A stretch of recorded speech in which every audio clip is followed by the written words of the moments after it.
বিসমিল্লাহির রহমানির রহিম। চোখের গুনাহ বা চোখের জিনা। বর্তমানে চোখের গুনাহে কে লিপ্ত নেই বলেন? প্রতিটা মানুষই চোখের গুনাহে আক্রান্ত।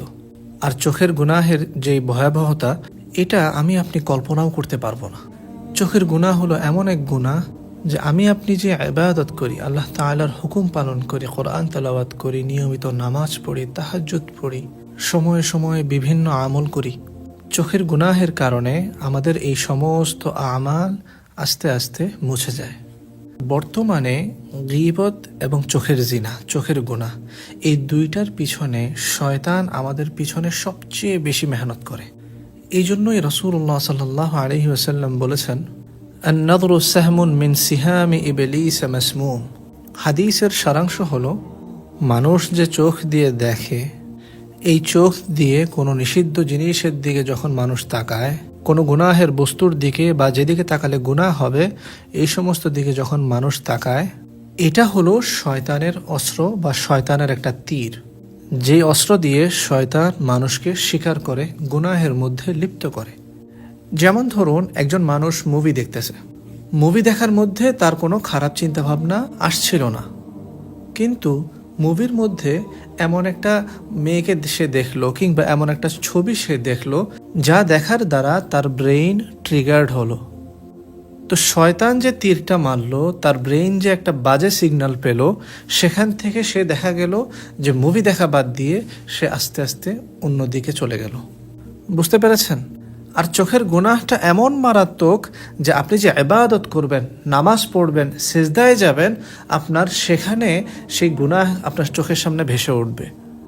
আপনি রিলসের মধ্যে কোনো নারী দেখলেন কিংবা পথে কোনো নারী দেখে আসছেন, এরপর নামাজে দাঁড়ালেন, আপনি সিজদায় গেছেন, সেখানে আল্লাহ তাআলার সামনে আপনি সিজদায় আছেন, কিন্তু আপনার চোখের সামনে নারীর ছবি, আপনার চোখের সামনে কোনো মুভির হয়তো কোনো দৃশ্য ভেসে উঠল। আল্লাহ তাআলা আমাদেরকে মাফ করুন। আর বর্তমানে মানুষ সবচেয়ে বেশি গুনাহে লিপ্ত হলো এই চোখের মাধ্যমে, চোখের গুনাহে লিপ্ত। তারপরে হলো জবানের গুনাহে লিপ্ত। জবান নিয়ে ইনশাআল্লাহ সামনে একদিন কথা বলবো। আর চোখের গুনার দ্বারা মনের জিনা হয়ে যায়। আল্লাহ তাআলা আমাদের প্রত্যেককে হেফাজত করুন। কোরআনে কারিমে আল্লাহ রাব্বুল আলামিন ইরশাদ করেন, কুল লিল মুমিনিনা ইয়াগুদ্দু মিন আবসারিহিম। ঠিক পরের আয়াতেই নারীদেরকে উদ্দেশ্য করে একই কথা বলেছেন, কুল লিল মুমিনাতি ইয়াগুদুদনা মিন আবসারিহিন্না। আয়াতের এই অংশের অর্থ হলো যে, আয় নবী, আপনি মুমিনদের বলে দিন তারা যেন নিজেদের দৃষ্টি সংযত করে। তো দেখুন ভাই, কোরআনে কারিমে আল্লাহ রাব্বুল আলামিন সরাসরি নজর হেফাজতের কথা বলেছেন। এছাড়াও চোখের গুনাহে যারা লিপ্ত থাকে, এদের দুনিয়াবি অনেক ক্ষয়ক্ষতি হয়। তার মধ্যে উল্লেখযোগ্য হলো যে রিজিক কমে যায়। চোখের গুনাহে মানুষ যত লিপ্ত হতে থাকে, তার রিজিক তত সংকীর্ণ হতে থাকে।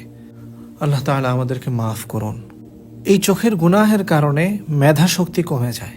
চোখের গুনাহের কারণে সময়ে বরকত আস্তে আস্তে কমতে থাকে। চোখের গুনাহের কারণে বিভিন্ন পেরেশানি ঘিরে ধরে।